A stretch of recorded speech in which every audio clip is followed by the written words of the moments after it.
Hello बच्चों, कैसे हो? So welcome back to my channel maths and science परिभाषा। बेटा, हम क्लास 10th का चैप्टर 2 साइंस कर रहे थे, जिसका नाम था एसिड बेस एंड सॉल्ट। ये इसका थर्ड पार्ट है। मैंने आपको बेटा पहले ही बताया था। अब मैं सारी वीडियोस थोड़ी एलेबरेट करवाऊंगा ताकि आपको ज़्यादा से ज़्यादा नॉलेज मिल सके। तो थोड़े पार्ट्स हो सकते हैं, और प्लीज़ जो भी मैं आपको नोट्स प्रोवाइड कर रहा हूँ, प्लीज़ आप उसको अच्छे से समझिए, अपने नोटबुक में लिखिए, ठीक है।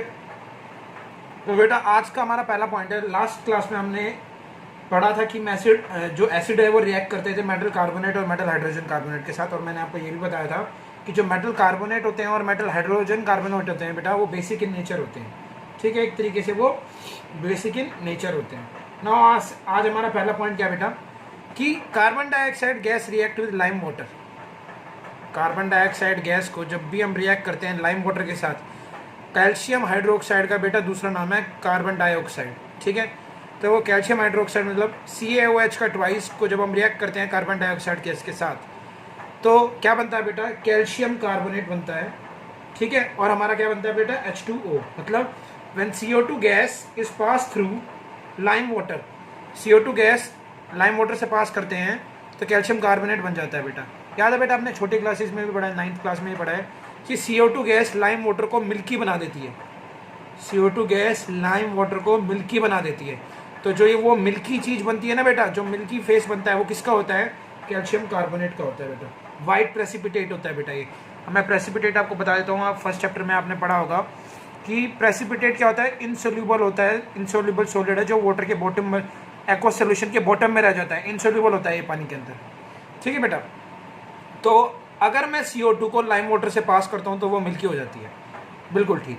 लेकिन अगर मैं कुछ ज़्यादा ही CO2 गैस पास करूँगा तो पहले तो वो किस में कन्वर्ट होगी बेटा, लाइम वाटर में होगी। और लाइम वाटर के बाद दोबारा से वो कैसी हो जाएगी बेटा, एकदम क्लियर हो जाएगी।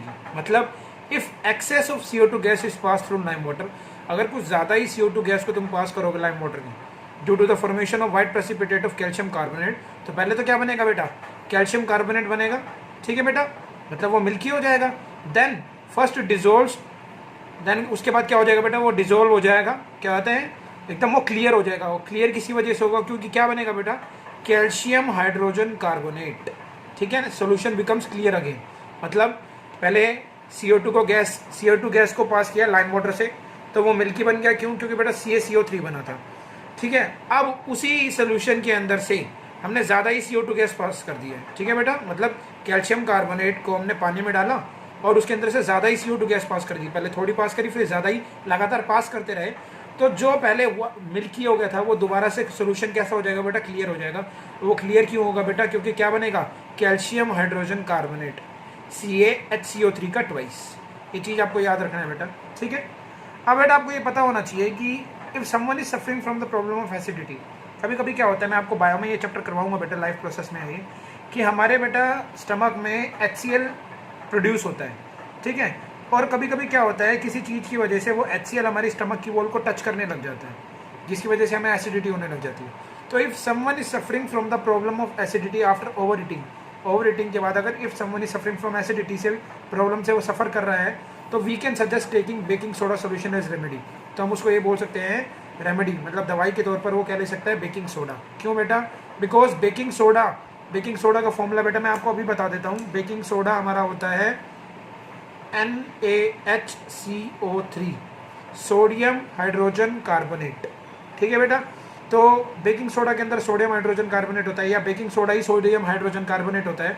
तो ये सोडियम हाइड्रोजन कार्बोनेट हमारे स्टमक के अंदर जो एसिड है उसके साथ रिएक्ट करेगा, ठीक है, और उसको न्यूट्रलाइज कर देगा। मतलब हमारे को क्या पहुंचाएगा, रिलीफ पहुंचाएगा, उस पर्सन को रिलीफ पहुंचाएगा जो एसिडिटी से सफ़र कर रहा है। मैं दोबारा से बता देता हूँ आपको, if someone is suffering from the problem of acidity after overeating के बाद अगर किसी पर्सन को एसिडिटी हो गई है, तो उसको हम एक सजेस्ट कर सकते हैं रेमेडी, कि उसको एक दवाई सजेस्ट कर सकते हैं कि वो बेकिंग सोडा का सोल्यूशन ले ले एज अ रेमेडी।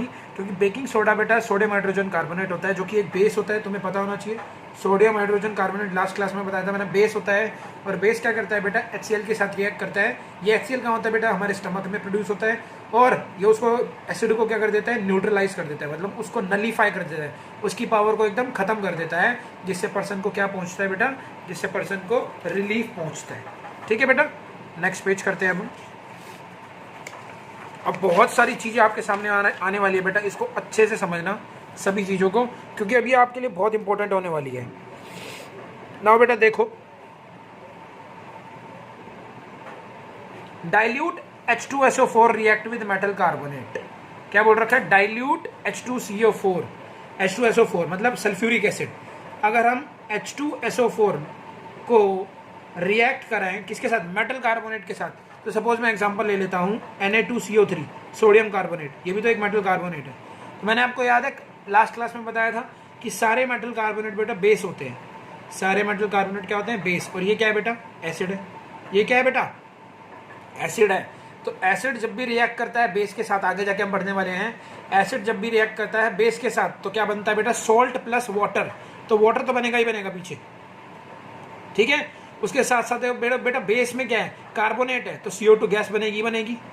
और उसके साथ हमारा बनता है सॉल्ट। अब सॉल्ट देखो बेटा कौन सा बन रहा है? हमारा सॉल्ट बन रहा है मेटल का सल्फेट।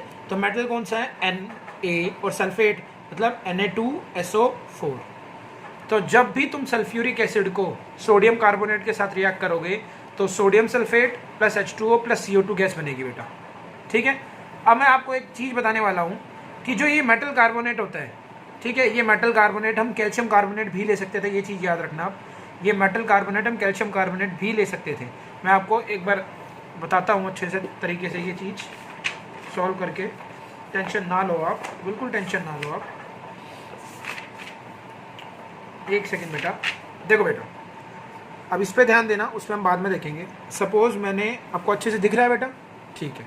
सपोज अगर मैंने सल्फ्यूरिक एसिड को, जो कि इन्होंने क्या बोला बेटा? Metal carbonate. तो मेटल कार्बोनेट कोई भी हो सकता था। तो मेटल कार्बोनेट मैंने सपोज ले लिया, कैल्शियम कार्बोनेट ले लिया, कैल्शियम कार्बोनेट के साथ रिएक्ट करता। तो बेटा आपको पता होना चाहिए ये एसिड है, ये हमारा एसिड है। कैल्शियम कार्बोनेट मतलब मेटल का कार्बोनेट, बेस होता है हमेशा।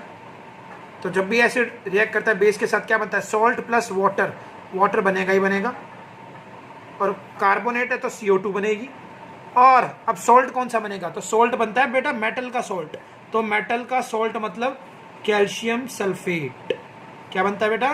Calcium sulphate. तो बेटा यहाँ यही लिखा हुआ है, देखो, अगर डाइल्यूट सल्फ्यूरिक एसिड रिएक्ट करेगा मेटल के कार्बोनेट के साथ या मेटल हाइड्रोजन कार्बोनेट के साथ। मैं मेटल हाइड्रोजन कार्बोनेट भी कर सकता था। देखो अगर मैं सल्फ्यूरिक एसिड को रिएक्ट करूँ मेटल हाइड्रोजन कार्बोनेट NaHCO3, ये बेकिंग सोडा होता है।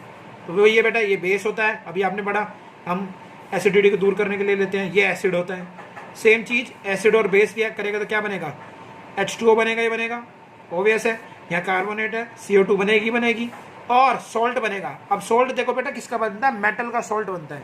तो मेटल हमारा यहाँ क्या है? Na का, और सॉल्ट किसका था? सल्फेट का। तो सल्फेट मतलब Na2SO4। तो ये रिएक्शन और ये रिएक्शन बेटा आपको याद रखनी है। और मैं आपको एक चीज़ पहले ही बता देता हूँ बेटा, जो कैल्शियम का कार्बोनेट है, यहाँ पर ध्यान से देखो बेटा, ये जो ये कैल्शियम कार्बोनेट है बेटा, ये एक ऐसा कंपाउंड है जिससे 3 चीज़ें बनती हैं। लाइमस्टोन बनता है इसी से ही, मतलब ये लाइमस्टोन ही है। इसी कंपाउंड को मार्बल बोला जाता है, और इसी को हम क्या बोलते हैं बेटा? चौक। तो लाइमस्टोन, मार्बल और चौक, ये 3 फॉर्म है किसकी? कैल्शियम कार्बोनेट की। और जो बेटा एग शेल्स होती है ना, देखो बेटा यहाँ पर दे रखा है, देखो मैंने लिखवा रखा है एग शेल्स। जो एग के ऊपर की शेल होती है वो भी बेटा इसी से बनी होती है, एग शेल्स, ठीक है बेटा, वो भी इसी से बनी होती है। चलो बेटा आगे क्या है देखते हैं। आगे बोल रखा है calcium carbonate react with dilute hydrochloric acid. तो देखो क्या मैं आपको बताता हूँ, क्या बोल रखा है? Calcium carbonate. तो calcium carbonate react with dilute HCl के साथ रिएक्ट किया। तो बेटा देखो ये दोबारा से बेस, ये एसिड, तो क्या बनेगा? Salt plus water. तो यहाँ कार्बोनेट भी है, याद रखना। तो CO2 गैस बनेगी, वाटर बनेगा ही बनेगा, और सॉल्ट बनेगा। अब सॉल्ट किसका बनेगा? मेटल का। तो मेटल यहाँ कौन सा है बेटा? Ca है, और सॉल्ट के लिए Cl, तो CaCl2। अच्छा बच्चों को प्रॉब्लम बेटा क्या होती है, मैं आपको बता देता हूँ। बच्चों को ये प्रॉब्लम होती है, मैं आपको अच्छे से बताने वाला हूँ। अब बच्चों को ये प्रॉब्लम होती है कि सर एसिड प्लस बेस हमें पता है, सॉल्ट प्लस वाटर बनेगा, वाटर भी बन जाएगा, हम CO2 गैस भी लिख देंगे, लेकिन हमें ये कैसे पता लगेगा कि सर ये सॉल्ट का फॉर्मूला क्या होगा? तो मैं आपको बताता हूँ बेटा सॉल्ट का फॉर्मूला निकालते कैसे हैं, मैं आगे जाके भी बताने वाला हूँ आपको, पर आपको पता होना चाहिए ये चीज़। जब भी कोई एसिड और बेस आपस में रिएक्ट करता है तो हमें पता है सॉल्ट प्लस वाटर निकलता है, ये चीज़ याद रखना। आगे जाके वैसे मैं आपको ये सॉल्ट की फैमिली में बताने वाला हूँ, लेकिन आपको अभी समझ आ जाएगा। सपोज मैंने एसिड लिया HCl और बेस लिया NaOH, तो सॉल्ट निकलेगा NaCl प्लस H2O। तो बेटा इस ध्यान से सॉल्ट को देखो, इस सॉल्ट को ध्यान से अगर आप देखोगे ना बेटा, तो सॉल्ट का जो पहला लेटर है, सॉल्ट का जो पहला लेटर है वो बेस की फैमिली से आता है। सॉल्ट का पहला लेटर हमेशा बेस की फैमिली से आता है, और सॉल्ट का दूसरा लेटर हमेशा एसिड की फैमिली से आता है। ये चीज़ याद रखना, सॉल्ट का दूसरा लेटर हमेशा एसिड की फैमिली से आता है।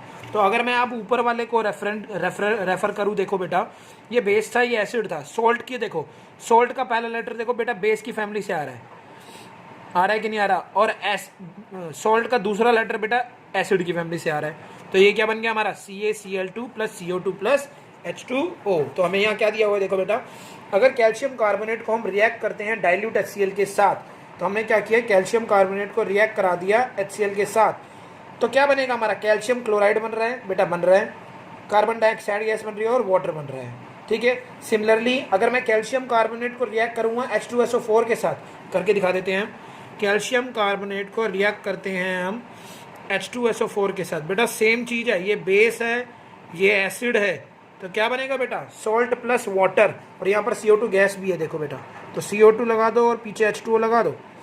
यहाँ क्या बनेगा आगे बेटा सॉल्ट। सॉल्ट किसका मैंने आपको बताया था, बेस की फैमिली का पहला लेटर ले लो और एसिड की फैमिली का दूसरा लेटर ले लो, हमारा सॉल्ट बन गया कैल्शियम सल्फेट। ये तरीका होता है बेटा। आगे बेटा समझ, चलिए आगे देखते हैं अब हम क्या करते हैं। आगे क्या दे रखा है बेटा, ये बहुत इंपॉर्टेंट पॉइंट है, carbon dioxide gas does not support combustion. आपको पता होना चाहिए, कंबशन का मतलब होता है किसी चीज़ की बर्निंग। तो बर्निंग के लिए जो गैस सपोर्ट करती है वो ऑक्सीजन होती है। कार्बन डाइऑक्साइड गैस कभी भी कंबशन को सपोर्ट नहीं करती है। सो CO2 gas can extinguish a burning substance. किसी भी जलती हुई चीज़ को बुझाने का काम कौन करती है, CO2 गैस। आपको पता है अगर आप बर्निंग कैंडल के सामने अपने माउथ से ब्लो करते हो एयर, तो वो बर्निंग कैंडल बुझ जाती है, एक्सटिंग्विश हो जाती है। क्यों? क्योंकि आप CO2 गैस एक्सहेल करते हो। ठीक है, तो अगर किसी एक्सपेरिमेंट के अंदर से आपको ये पता करना है कि CO2 गैस निकल रही है या नहीं निकल रही है, तो उसकी जो गैस डिलीवरी ट्यूब है, उस गैस डिलीवरी ट्यूब के पास एक बर्निंग कैंडल ले जाओ। अगर वो बर्निंग कैंडल एक्सटिंग्विश हो जाती है बेटा, तो वो CO2 गैस है, अदरवाइज CO2 गैस नहीं है। समझ आया बेटा? नेक्स्ट पॉइंट है बेटा, एसिड रिएक्ट विद बेस और alkalies to form salt and water. मैंने अभी आपको ये पूरा बताया ऊपर कि एसिड जब भी बेस के साथ रिएक्ट करता है तो क्या बनता है बेटा, salt plus water. Acid plus base give salt plus water. तो एक्चुअली जब एक एसिड को हम किसके साथ ट्रीट करते हैं, बेस के साथ ट्रीट करते हैं, तो बेस बेटा क्या करता है, न्यूट्रलाइज कर देता है, मतलब नलीफाई कर देता है किसको, एसिड को, मतलब वो एसिडिटी को क्या कर देता है, डिस्ट्रॉय कर देता है। तो सीन्स एक एसिड और एक बेस एक दूसरे के इफेक्ट को क्या करते हैं, न्यूट्रलाइज करते हैं ना, नलीफाई करते हैं ना। आपको बताया मैंने कि बेस क्या करता है, एसिड के इफेक्ट को न्यूट्रलाइज करता है, और एसिड क्या करता है, बेस के इफेक्ट को न्यूट्रलाइज करता है। तो ये जो एसिड और बेस है आपस में क्या करते हैं, एक दूसरे के इफेक्ट को न्यूट्रलाइज करते हैं। सो जो रिएक्शन है बेटा एसिड और बेस के बीच का to form salt and water is known as neutralization reaction. ये बहुत इंपॉर्टेंट है बेटा, पेपर में आता है। What do you mean by neutralization reaction? तो neutralization reaction is a reaction when an acid react with a base to form salt and water. जब एक एसिड बेस के साथ रिएक्ट करता है और बनाता है सॉल्ट प्लस वाटर, तो उस रिएक्शन का नाम है बेटा न्यूट्रलाइजेशन रिएक्शन। ठीक है बेटा, चलिए आगे करते हैं हम। एक एग्जांपल ले लेते हैं हम न्यूट्रलाइजेशन रिएक्शन का बेटा। न्यूट्रलाइजेशन रिएक्शन का एक एग्जांपल हमारे को दे रखा है कि when hydrochloric acid react with sodium hydroxide solution, hydrochloric acid HCl react with sodium hydroxide solution NaOH। ये एसिड है, ये बेस है, ठीक है ना। तो एक न्यूट्रलाइजेशन रिएक्शन होता है जिसकी वजह से क्या बनता है, सॉल्ट प्लस वाटर। तो सॉल्ट, कौन सा सॉल्ट बन रहा है, सोडियम क्लोराइड, जिसको हम कॉमन सॉल्ट बोलते हैं, और वाटर बन रहा है। तो देखो बेटा सॉल्ट का ध्यान से देखो, पहला जो सॉल्ट का नाम है वो बेस की फैमिली से आ रहा है, और सॉल्ट का दूसरा नाम एसिड की फैमिली से आ रहा है। तो ये क्या बन गया हमारा, सोडियम क्लोराइड प्लस H2O। ठीक है, और बेटा जो सॉल्ट होता है ना वो कब बनता है, आपको पता है, सॉल्ट हमेशा तभी बनता है जब एसिड बेस के इफेक्ट को न्यूट्रलाइज करता है, जो बेस और जब बेस एसिड के इफेक्ट को न्यूट्रलाइज करता है। तो जो सॉल्ट बनता है ना बेटा, ना ही वो एसिडिक होता है और ना ही वो क्या होता है बेटा, बेसिक होता है। वो हमेशा क्या होता है, न्यूट्रल, एकदम बीच में होता है। ठीक है बेटा, एकदम बीच में होता है ये। ठीक है, चलिए अगला पॉइंट देखते हैं हम। अगर एसिड को हम रिएक्ट करते हैं मेटल ऑक्साइड के साथ, मेटल ऑक्साइड के साथ, बेटा एक और चीज़ मैं आपको बताने वाला हूँ, बहुत इंपॉर्टेंट है, ध्यान से देखो बेटा। जब भी एसिड रिएक्ट करता है मेटल ऑक्साइड के साथ, दोबारा से सेम चीज़ बन रही है, सॉल्ट प्लस वाटर। तो मैं बेटा एक चीज़ बोल सकता हूँ कि ये मेटल ऑक्साइड क्या है? हाँ जी, ये मेटल ऑक्साइड भी बेसिक इन नेचर होता है बेटा। क्योंकि देखो अगर एसिड को मैं बेस के साथ रिएक्ट करता हूँ तभी तो क्या बनता है? Salt plus water. पर हम देखते हैं अभी कैसे होता है ये, कि जब भी हम मेटल ऑक्साइड को एसिड के साथ रिएक्ट करते हैं तो सॉल्ट प्लस वाटर बनता है। एक एग्जांपल लेते हैं हम, कॉपर ऑक्साइड लिया हमने, कॉपर 2 ऑक्साइड। कॉपर 2 ऑक्साइड कैसे लिया हमने? कॉपर लिया बेटा, वैलेंसी 2 ली। अब यहाँ पर कॉपर 2 ऑक्साइड हम ले रहे हैं बेटा, मैं आपको ये बता रहा हूँ कि उसका फॉर्मूला कैसे बना। कॉपर की 2 वैलेंसी, ऑक्सीजन की 2 वैलेंसी, क्रॉस किया, क्या बन गया बेटा? CuO। तो ये कॉपर 2 ऑक्साइड को हमने HCl हाइड्रोक्लोरिक एसिड के साथ रिएक्ट किया तो सॉल्ट तो बनेगा ही बनेगा। तो बेटा मैंने आपको बताया कि जो ये मेटल का ऑक्साइड होता है ये बेस होता है। तो एक तरीके से ये क्या हो गया, मैं ये बोल सकता हूँ ये क्या है? एक तरीके से बेस है। तो बेस की फैमिली का पहला लेटर, एसिड की फैमिली का दूसरा लेटर, क्या बन गया हमारा? सॉल्ट बन गया। क्या बन गया बेटा हमारा? सॉल्ट। CuCl2। बस आपको वैलेंसी एडजस्ट करनी पड़ेगी। Cu की वैलेंसी 2 होती है, Cl की वैलेंसी 1 होती है, क्रॉस मल्टीप्लाई करोगे बेटा CuCl2 आ जाएगा। ठीक है बेटा। तो एक तरीके से हम ये बोल सकते हैं कि जो रिएक्शन है मेटल ऑक्साइड का और एसिड का, क्या बनाता है? सॉल्ट प्लस वाटर, है ना बेटा। ये बिल्कुल सिमिलर ही तो है न्यूट्रलाइजेशन रिएक्शन का, जिसमें एक एसिड बेस के साथ रिएक्ट होकर क्या बनाता था? Salt plus water. अभी हमने पढ़ा था एसिड और बेस रिएक्ट होता था तो सॉल्ट प्लस वाटर बनता था। और अभी हमने क्या पढ़ा कि एसिड और मेटल ऑक्साइड रिएक्ट होता है तो भी क्या बनता है? Salt plus water. तो इससे हमें एक चीज़ पता लगती है, it shows that the basic nature of metal oxide. Metal oxides किस नेचर के होते हैं? बेसिक नेचर के होते हैं। ठीक है बेटा, चलिए आगे करते हैं।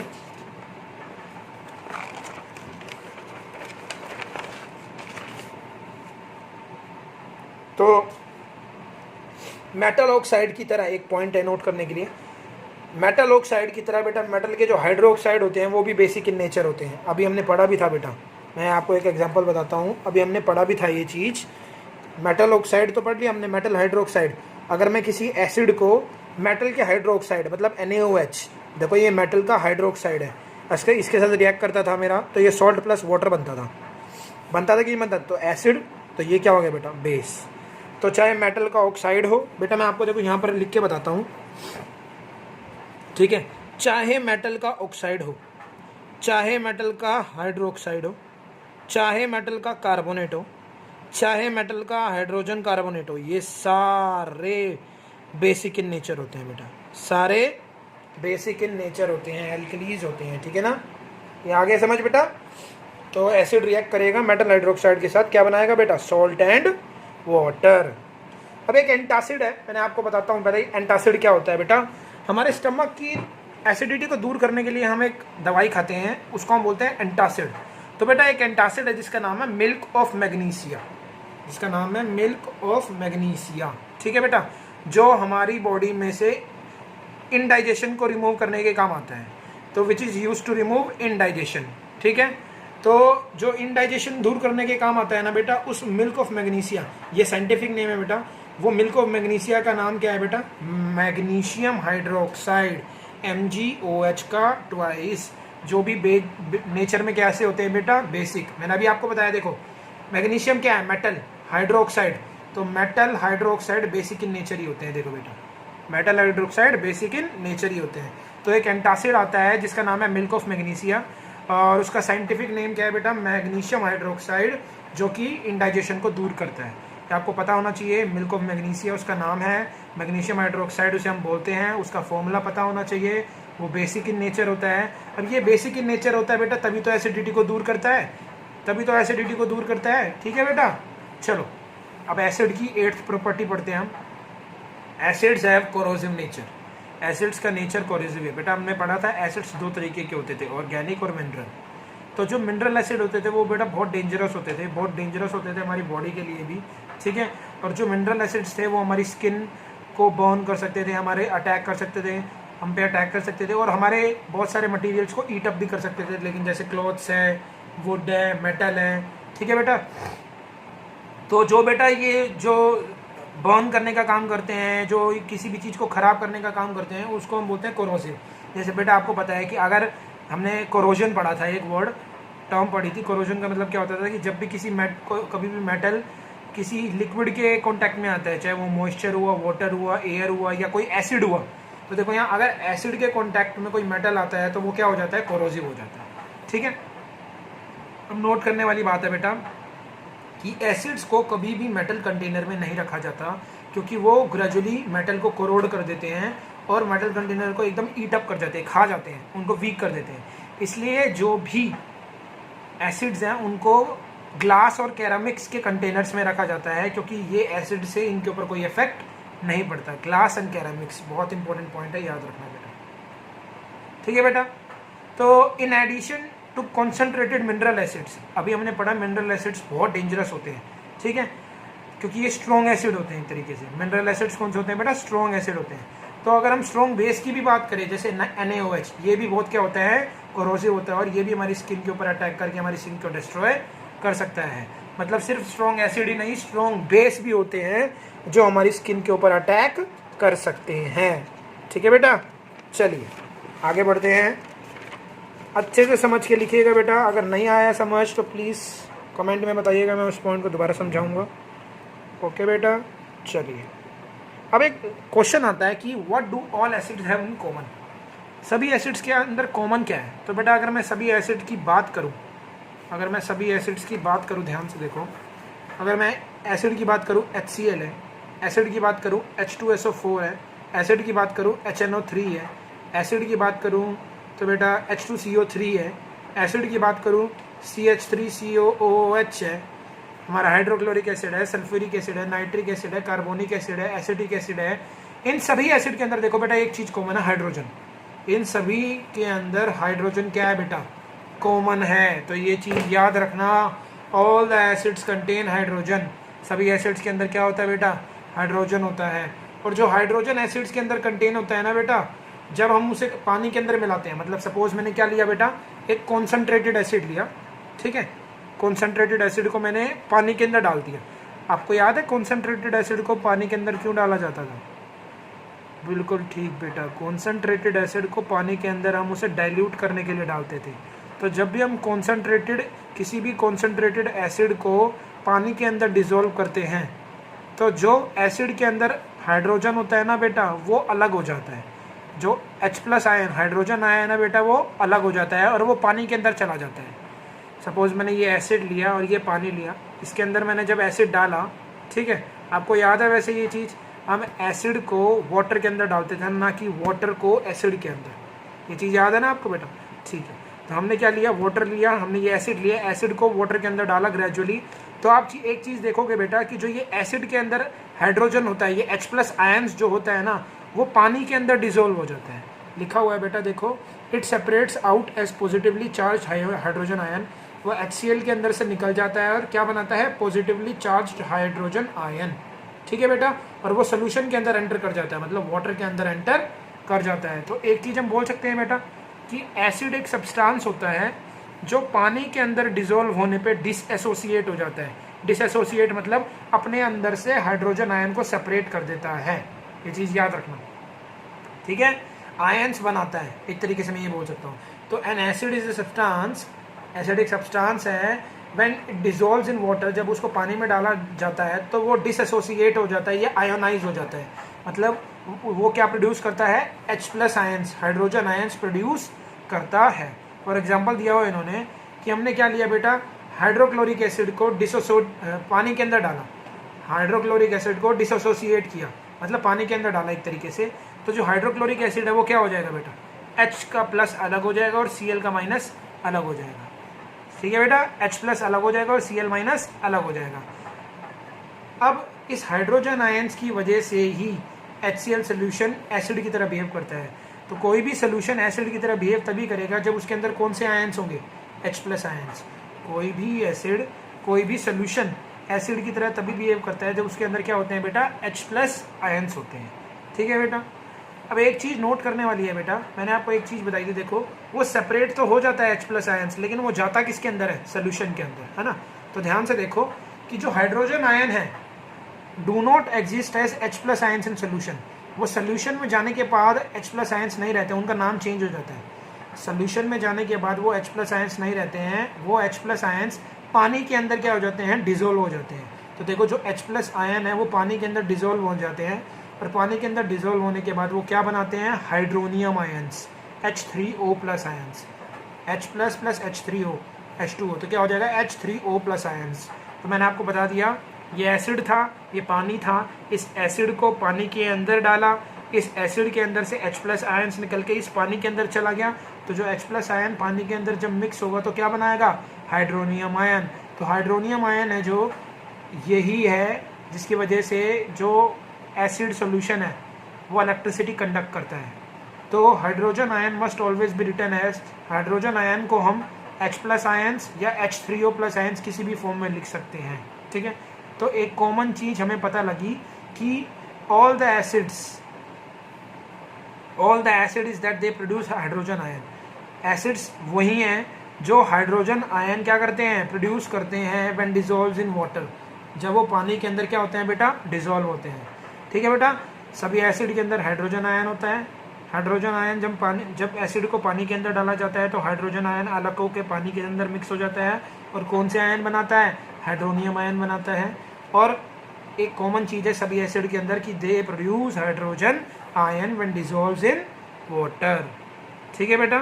तो शायद अब ये लास्ट पेज है हमारा, may be, I think so, देखते हैं। हाँ लास्ट ही पेज है बेटा अब हमारा। मैं कुछ एग्जांपल्स बता रहा हूँ आपको कि कैसे कैसे होता है। देखो बेटा, hydrochloric acid acidic character show करता है क्योंकि जब उसे पानी के अंदर डाला जाता है तो H प्लस आयन्स अलग हो जाते हैं और Cl माइनस अलग हो जाते हैं। इस H प्लस आयन की वजह से ये क्या शो करता है, एसिडिक कैरेक्टर शो करता है। ऐसे ही देखो बेटा सल्फ्यूरिक एसिड है, sulphuric acid also shows acidic character because it ionises, ये आयन्स प्रोड्यूस करता है एक्वस सोल्यूशन के अंदर।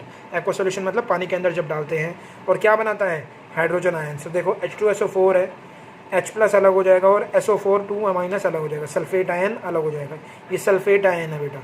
Same happens with nitric acid and acetic acid. Nitric acid और एसिटिक एसिड के साथ भी सेम होता है। देखो HNO3 H plus NO3 minus, CH3COOH का ट्वाइस, CH3COO माइनस और H प्लस, ठीक है बेटा।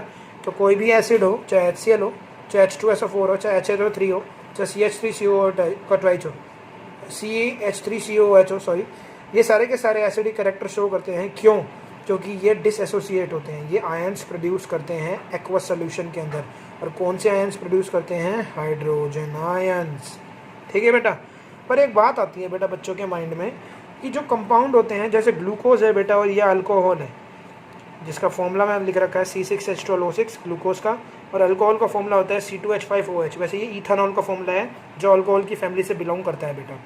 इनके अंदर भी हाइड्रोजन है बेटा, they also contain hydrogen, but ये एसिडिक कैरेक्टर शो नहीं करते। क्यों नहीं करते बेटा? सेम चीज़ मैं आपको बताता हूँ। मैंने आपको बताई थी कि एसिडिक कैरेक्टर सिर्फ वही शो करते हैं जो पानी के अंदर, जो एक्वस सोल्यूशन के अंदर डिसएसोसिएट होकर हाइड्रोजन आयन बनाते हैं। तो जो एक्वस सोल्यूशन है ग्लूकोज का और अल्कोहल का, वो एसिडिक कैरेक्टर शो नहीं करते बिकॉज ये हाइड्रोजन को अपने अंदर से सेपरेट नहीं होने देते। मतलब ये हाइड्रोजन को हाइड्रोजन आयन नहीं बनने देते, they does not separate out as hydrogen ions, ठीक है बेटा। तो एक चीज़ हमें पता लग गया ना, वैसे एक चीज़ हमें पता लग गई। देखो बेटा लास्ट लाइन लिखी हुई है, from this we can conclude, हम इससे क्या कंक्लूड करते हैं कि दो ऑल एसिड्स कंटेन हाइड्रोजन। हमें पता है सभी एसिड के अंदर क्या होता है, हाइड्रोजन होते हैं, लेकिन all the hydrogen containing compounds are not acid. लेकिन सारे के सारे कंपाउंड जिनके अंदर हाइड्रोजन होते हैं वो एसिड थोड़ी ना होते हैं। मैंने आपको बताया है कि दो all the acid contain hydrogen, सभी एसिड के अंदर हाइड्रोजन होते हैं, चाहे HCl है, चाहे HNO3 हो, चाहे H2SO4 हो, चाहे CH3COO का ट्वाइस हो, H हो, ये सारे के सारे एसिड है, इनके अंदर हाइड्रोजन है। All the acids contain hydrogen, but C6H12O6 और C2H5OH, but all the hydrogen containing compound, ये हाइड्रोजन कंटेनिंग कंपाउंड है कि नहीं है, पर ये एसिड थोड़ी ना, आर नॉट एसिड, ठीक है बेटा। तो बेटा इस वीडियो में इतना ही, आगे वीडियो में मिलते हैं। प्लीज़ इसे अच्छे से लिखिए, समझिए नोट में, ठीक है बेटा। Thank you for watching. Please अपने फ्रेंड्स के साथ ज़्यादा से ज़्यादा इस वीडियो को शेयर करें, इस वीडियो को लंबा अच्छे तरीके से पूरा देखें बेटा, ताकि आपको अच्छे से समझ आए। Okay, thank you.